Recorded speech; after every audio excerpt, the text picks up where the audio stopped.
Today we have a very special guest, Sean Langston, and Sean is in our organization. Such a happy, positive guy, even amidst challenges. He's a great leader. He's got 30 plus rental properties and growing. He does developments. He's such a wealth of knowledge in how to create a base of wealth in real estate. He's had tons of challenges, including working through after 2008, right, when the whole world crashed. He had to purchase properties while others didn't. And that's where wealth is made. Sean's leadership principles focus on taking action rather than just talking, believing that many things that appear complex are actually simple. So welcome, Sean. We're so excited to hear you present. I'm going to spotlight you here so that you have the floor. There we go. Take it away. Awesome. Thank you. Thank you so much, Stacy, for having me on. And, thank everyone for jumping on to basically invest in yourself, right? I feel like anytime we come and we get information, it is deposit and investment in ourselves. So thank you all for jumping on here. Kind of like Stacy said, I wasn't born with a silver spoon like everybody else. I've been through some life challenges and I had to just figure it out, right? One thing that I will say is I do not believe in saying of being self-made. I'm not self-made. A lot of people have helped me along the way, and that's one reason why I love this organization. I can reach out to several people in this organization. Janie has helped me with things, obviously Stacy, a couple of my team members on here that have helped me with some things. I've helped them grow. So I am definitely not on an island alone. So I believe that we're better together. So I love this collaboration, this opportunity to come on here. So a little bit of background. I've been licensed for almost 17 years now. And, this is something I want to kind of impress upon you guys. Yes, I have over 30 rental properties. We flip properties, we're development properties from the ground up now. But this has only been for the last 7 years, right? And so it wasn't like something that it wasn't something that I did overnight, right? But it was something that was done in a period of time that I feel like anyone and everyone can do, right? I was just methodical in my approach of how I wanted to invest. I did something as simple as every real estate closing that I had, I took anywhere between 10 and 20% of the commission, put it to the side. And when I had enough to put a down payment on a new investment property, that's what I did. Right. So it was a really simple thing. It wasn't that complex. It was just something that I did on a regular basis. Right. And so, one property turned into two turned to four, and the rest is history. So it's something that anybody can do. So today I'm going to focus mostly on rental properties, building a portfolio of rental properties to help you build wealth in real estate. There's a lot of different facets of real estate investing, but like I said, I'm going to focus mostly on rental properties today. So let me see if I can pull up this, do a short presentation, and then I'll be available for any questions at all. Nothing's off limits. So let me see if I can share. Share this here. Okay. Okay, good deal. Can you guys see this? Yes. Everybody's good? Okay, perfect. Okay, so one of the most important things is our mindset. And so this quote from Henry Ford is one of my favorites. It says, whether you think you can or you think you can't, you're right.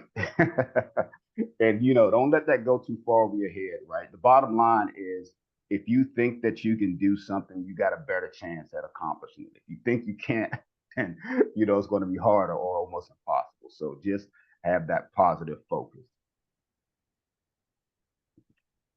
All right, so we're just going to talk about 6 steps to success: purchase, rehab, rent, appreciation. You maintain the property, keep doing that, you can build wealth and build a legacy. First part, and this is a presentation that I do for general audience, but I think for real estate agents, this is something that we already do, right? So I just want to kind of mention it, but it's something that if we don't do it this way, we have to start looking at it this way, meaning that we always help clients try to find the best deals, the best opportunities, right?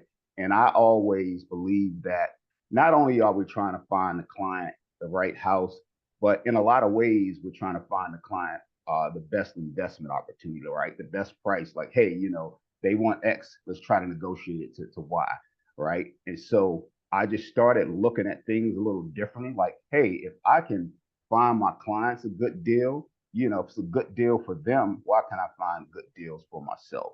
And so I just started looking at it differently.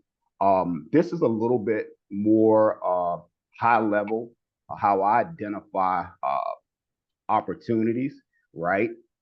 How many people would say that in their city that there's a lot of development and usually the development spreads out, right? If you're in, most major areas, the development usually starts in a central area and then it kind of goes out from there, right? And so one of the things that I've used is to try to understand the next frontier, the next area. So what I do, I attend city planning meetings, just to kind of see what's going on. I like to identify areas that are on the outskirts of the major city because sometimes, when you're in a major city, you almost feel like, oh, there's no more opportunities, the prices are so high. But that major city is going to grow. So I identify properties in areas within a 30 mile radius of major cities. And we as real estate agents, we have access to all of this information already. We just have to change our mindset a little bit to look at investment opportunities, right? I teach my team and my group that when you start looking at properties from a different standpoint as opposed to just helping somebody sell a property, right? So one thing I teach is, hey, when you meet with a client, you can give them three options. Hey, I can help you sell this property. Yes, I can definitely list it for you. Or, if you don't want to do any repairs, I have a cash buyer that, just buy it as is. Or, I could buy it from you, right? So I know that everybody likes options. So, but if you just start looking at things differently, I've had some of our team members, they've been able to get deals like that as opposed to just getting it as a listing and making, whatever you're going to make. You make a whole lot more money because you understand the opportunity and understand how to make more money off of that. So just looking at things differently, seeing the opportunity. These are some basic things that I like to follow, right? I like to buy properties that are at least 3 bedrooms, at least one full bathroom, and something that most of us have to get out of our heads. Uh, don't focus on buying a property that you would live in, right? I think that's what gets a lot of people sidelined. They're like, I would never live there. Yeah, duh. Everybody's not living like you, but other people need opportunities, workforce housing, low to moderate. And so I feel like the beautiful thing about this is you can do well and do good. It's almost like a ministry to me, right? I've been able to rent to people who are single mothers. I've been able to rent to people who have falling on hard times, you're just getting back, rent to people who, suffered, during the pandemic, but they got back on their feet. So there's an opportunity out there. Yes, it's not going to be a property that, you would live in. It's not a property that most of the time I would live in, but people need these. So at least 3 bedrooms is usually what I focus on. Will I buy 2 bedrooms? Yes, absolutely. But 3 bedrooms appeals to a broader audience. And I would say anybody that's kind of starting out, if you can start out with 3 bedrooms, that's the place to start. At least 1,000 square feet. We got called ARV, just means after repair value. All that means is, what the property would be worth if it was totally fixed up. And that's basically running comps. In our real estate language, just running comps.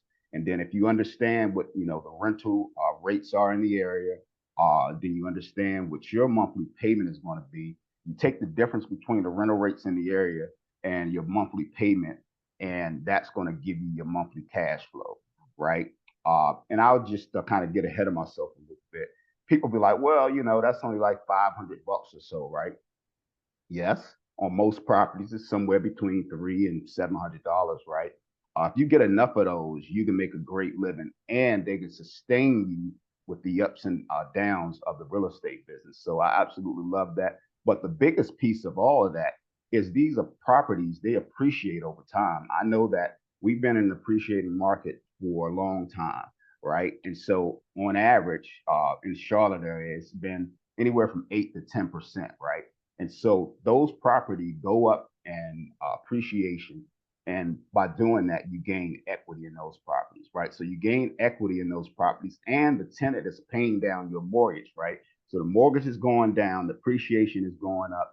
Now you have equity in the property. So you might have 3 or 4 properties with 50, 60, $70,000 of equity in each property. That's a game changer, right? And you can access that. So that's the real play on these rental properties. Yeah, $500, $600, $700 a month is not, anything that's spectacular. But trust me, you get 30, 40 of them, we got 36 now, 36 of them.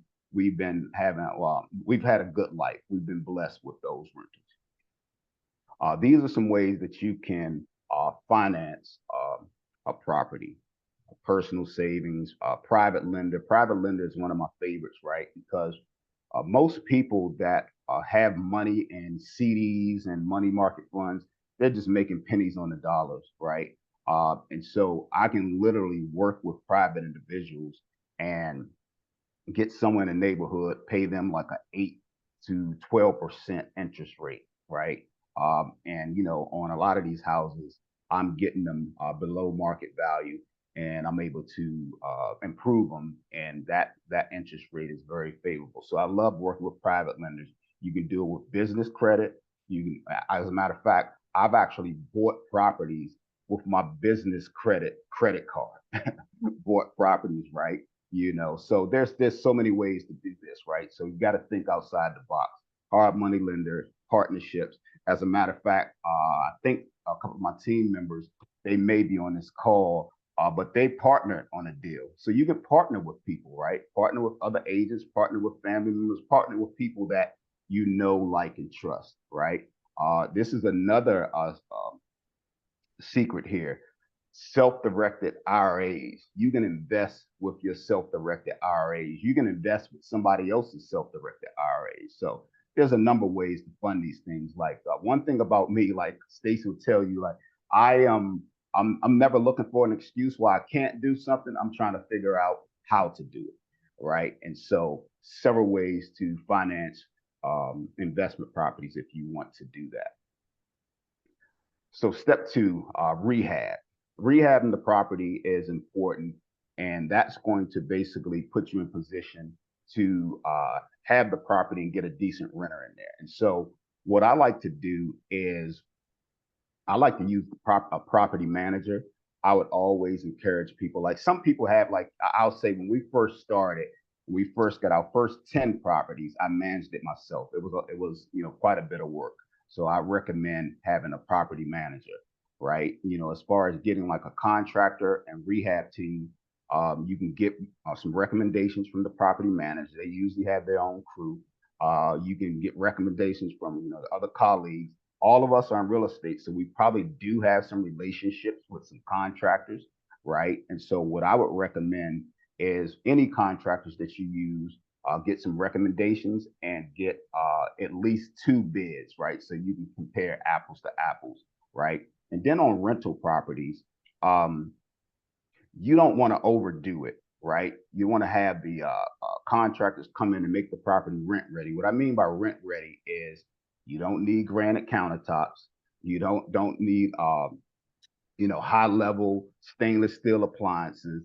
You don't need the most up to date um, uh, flooring as far as like carpet. Especially, you don't want to really put carpet at all in rental properties if you can help it, right? So you just want to put like some something that's durable, LVP flooring, laminate, tile flooring, something that's super durable that once you turn over a tenant, you can kind of go in there, clean up, paint, and just clean it up really well and put another tenant in there, right? So that's important, to have a decent contractor. And, it's just about building relationships, right? You build relationships with the different contractors and the property manager. Like I said, most of the property managers, they have some folks that can do this for you. The next step is renting the property. Renting the property, let me just back up a little bit. Renting the property is just a property manager is going to help you with that. They're going to be able to screen potential tenants, and they'll give you like red light, green light, yellow light, caution. Like, yeah, we might could go with this person, but I would recommend that you have them do X, Y, and Z, right? So property manager is going to help you. Just finding a good property manager is super important, and they can rent the property for you. I mean, once the property is rented, for the most part, you're pretty much hands off, right? Been maintaining the property. So the way you have to look at this, by maintaining the property, you're maintaining your investment, maintaining your investment. So these are some best practices when it comes to, maintaining the property. Something that I do. I have HVAC uh, service twice a year. So in the spring and in the fall. So in the spring to get ready for the summer, and in the fall to get ready for the winter. Well, during that time, when I send my HVAC team in there, I also tell them to do a little bit of investigating, right? Hey, let me know if you see anything that looks weird, if look like they got a meth lab in there or anything, right? And so, you just have them to come and be your eyes. So that's like 2 visits a year from your HVAC team, also while getting your major systems HVAC service. Then I have the property manager come in there twice a year in the summer and in the winter, just kind of do a walkthrough to make sure everything is good to go, right? It's our investment. We want to maintain it and make sure that it's good. Another thing that I think that we have an advantage from an agent standpoint is home warranties. Like most investors don't really understand this home warranty thing. Like I've talked to some investor colleagues of mine and told them that, hey, I have home warranties on all of my property. Like, what's that? What do you mean? Are you serious? How does that work? Right now, the catch with the home warranty, like we know that sometimes they can't come right away. So I really use the home warranty for big ticket items. Like if there is a HVAC system, if there is a hot water issue, there is some type of plumbing issue or whatever, I use the HVA, I use the home warranty company to take care of those.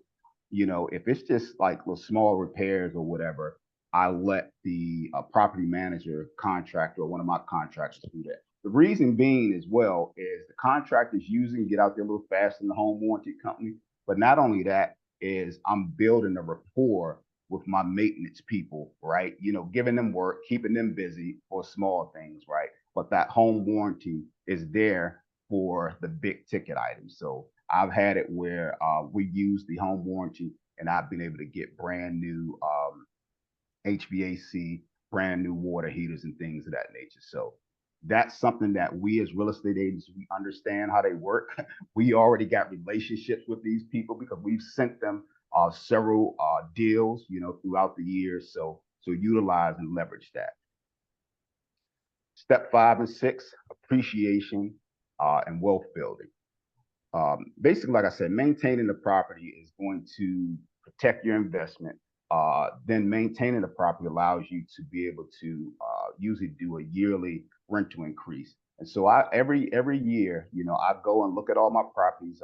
I look at what's going on in the market to see what the average rents are, and I'll adjust it up. So what I do personally is on a lot of my properties, I'll do an increase. So if say the market value is 1,500, I might go to just 1450, right? I might say, hey, look, I'm gonna give you guys a break. You've been great tenants or whatever. The market value is, 1,500, but I'll just only increase yours to 1,450. It's awesome when you can keep a current tenant in there. You don't want to squeeze everything out of them, right? And so even some tenants, like I've had tenants that have been in the property for 6, 7 years, for 5 years, and I try to do what I can to work with them. All right. So you can definitely increase the rents, but I wouldn't say don't overdo it. You want to make sure it works for you and it works for them. And once you have this property, like you can use this property to leverage it for several things. Like I just did what's called a refinance on my whole bank portfolio of like 7 of my properties. So basically, what that means is I refinanced, I pulled some cash out of there, and I'm about to buy several more properties. So that's kind of how I do it. There's a term called the Burr method, where you basically buy, renovate, rent the property, and repeat the process. Rinse and repeat. So that's what I do. And also, when you have those properties, you can use those properties as leverage to do other things, right? Because now you've increased your assets, right? We know we work with clients every day, and we know that you got to have credit, income, and assets. So having these properties gives you income and assets. You just got to take care of your own credit. And the beautiful thing about it, what I've learned, if you have income and assets, is a little easier to take care of your credit. And by the way, most of these things are not, probably about 99% of them are not on my personal credit. So that's awesome too. And so, like I mentioned before, appreciation is the real game changer, right? Like I said, if you have 4 properties, which you can easily buy 4 properties within a year, you can do that. Say you had 4 properties, and each of those properties over, a year or two, let's just say they went up, 20,000 each, right? Now you have $80,000 worth of equity that you can access, right? If you think about that, that's good money to have access to in a short period of time. So you have $80,000 that you have access to. And I kind of call it magic, right? It's nothing that you had to do. You just had to buy the property, maintain it, buy it in the right area, and poof, you're going to get equity and appreciation. And then you can access that to do more, right? What I do with my equity most of the time is I buy more properties. I take that equity out, take some out, and buy more properties. But you could do a number of things with it. If you want to basically go in and pay off debt or do some other things, like you can do that. So that's it for my presentation. Just kind of wanted to talk about rental properties and building generational wealth and building wealth with this vehicle. It's a crazy vehicle that you can use, and you can use the funds you get from that to parlay that into other things. So I appreciate you guys. And if you got any questions, I am open. That was wonderful. Thank you so very, very much. Thank you. Thank you. Yeah, really well laid out, Sean, and just the information. I love where you said, you don't have to buy a rental property that you would live in. I think that's like, I always do that. I'm always thinking like, oh, is this the location I want? Is this, and then the numbers don't work out, right? That's right. Exactly. So exactly. yeah, that was really good. And also looking, a 30-mile radius from a metro area to kind of be able to look at some of those deals better. That's really important. Yeah, love it. What questions do you guys have? You can unmute and ask Sean directly. I had a quick question for you, Sean. Yes, sir. I apologize if I missed it. Can you talk a little bit about the ownership structure? Do you use a trust or LLC, or how do you hold the properties? Yeah, I use an LLC. That's a great question, Evan. I use an LLC, right? The reason why I use an LLC, obviously, is for some level of protection and for financing, right? Banks they recognize LLCs. As a matter of fact, I got a call after this. I got one of my mentees. They're trying to put a property in the trust, and so I have to try to find out the particulars. The issue with putting a property in the trust, banks don't really like to work with trust. They like to keep it simple, right? We all know as real estate agents, if we have a client that has a W-2 job and the client is 1099, banks love W-2 folks. It's just simple, right? And so LLCs keep it simple. They know what they are. They can look it up. They say, hey, you're on the Secretary of State. We know you're a part of it. And so I use LLCs for a little bit of protection, but mainly just the ease of getting the properties financed. And just follow-up question, do you have a separate LLC for each property or one LLC that you use to own all of them? I use one LLC. The reason why I use one LLC is that gives me, it's like for the bank, when you go to the bank, it's most simple that you can keep it, the better, right? And so when I go to do anything, I say, hey, I got a portfolio of properties or whatever that's worth like $3 million or whatever. I don't know what the number is right now, but they see that as one LLC, and that can make sense to them. They're like, wow, okay, whatever funds you need, you can get it. So I like to keep it under one. That's excellent. Thanks, Sean. Great presentation. Yes, sir. Thank you. Sean, did you get express offer certified so you can offer that as an additional method to help sellers, especially with properties that need work, and then give yourself the in as well? Actually, I didn't, and it's funny because I see some of these like express offers. I think it's a awesome tool, right? But I said to myself, before I even knew about express offers, like, hey, most people want options. So if I can give my seller an option and I have a solution for these options, whereas though, like I said, we know that we as agents, we're going to go to the property and we're going to try to list the property. Every property doesn't fall in that box, right? And so I just give them options. Hey, we can list it, or I have relationship with the investors or what have you.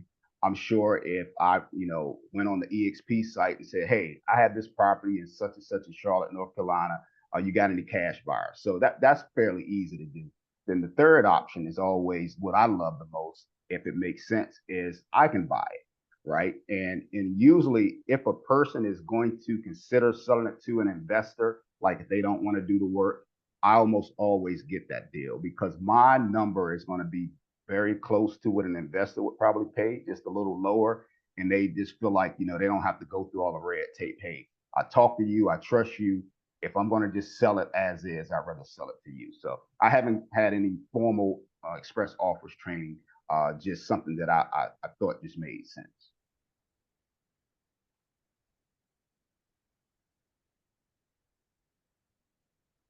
Thank you. Hey, Sean, thanks for always inspiring and encouraging us and giving us, very valuable information out of the goodness of your heart. My question to you is, if you had to do it all over again, would your first property be a buy and hold or a flip? Or, what's your perspective on that now that you have the experience? Yeah, that's a good question. I think that my first property that I did was a flip. And the reason why I did that, and I encourage, certain people that are getting into the real estate space, like I think as a real estate agent, we're around real estate all the time. So I think that a real estate agent can start with a flip or start with a rental property. The reason why I encourage just the average, individual to do a flip, because if you do a flip, it gets your capital up, right? You make like $20,000, $30,000, $40,000 on a flip, and then you can use part of that as a down payment to a rental. So I would probably still have done like a flip first. I would probably have started buying rental properties earlier. I did my first flip in like 2007 or 2008. And I really didn't start buying my rental properties at a high level until 2017, And so what I wish I would have done, I wish I would have started buying rental properties earlier. Thank you. Yes, sir. And I'll just mention right quick, guys, I was talking about my team members.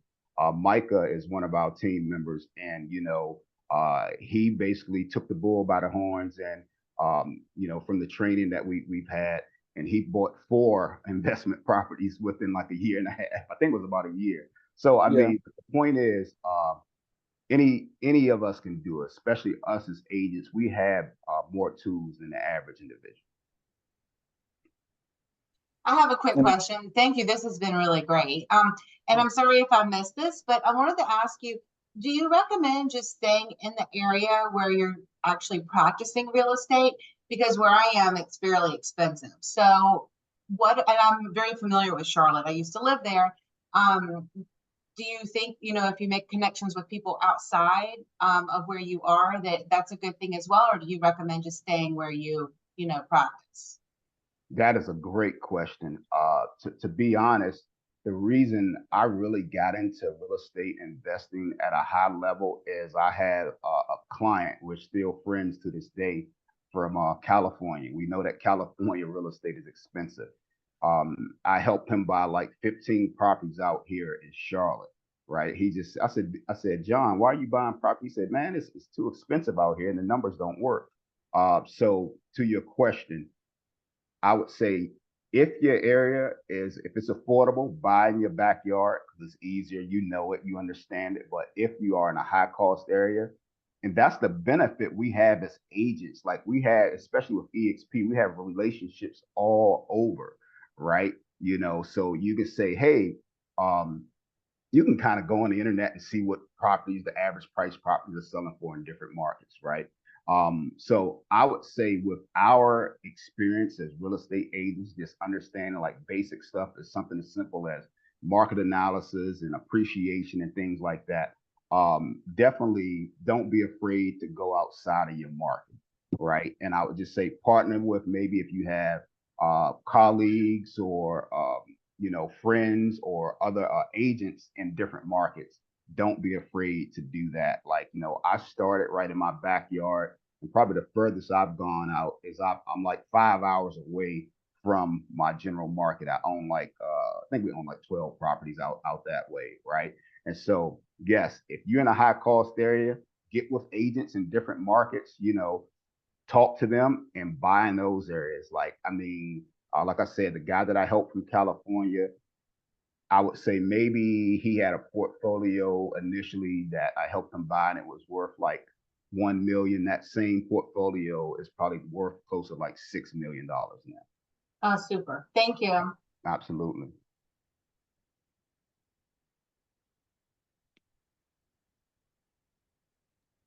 Awesome. Any other questions? This was so great, Sean. Thank you. So we're probably going to have you for a part 2. Absolutely. I love it. I love it. I see C. Kennedy asked, did I have a business degree? No business degree, just passionate about, figuring out a way to supplement my regular real estate income and to, build a sustainable income, what I call mailbox money. Every money, every first of the month, I'm getting those funds that's electronically come into my account. So that was just a desire to do that. Love it. All right. Well, thank you so much. And we appreciate your time, Sean, and your knowledge. And I love Micah's testimonial here, just for helping your group and everybody he's been able to invest. And so that's awesome. Love it. Absolutely. Anybody can do it. Yes.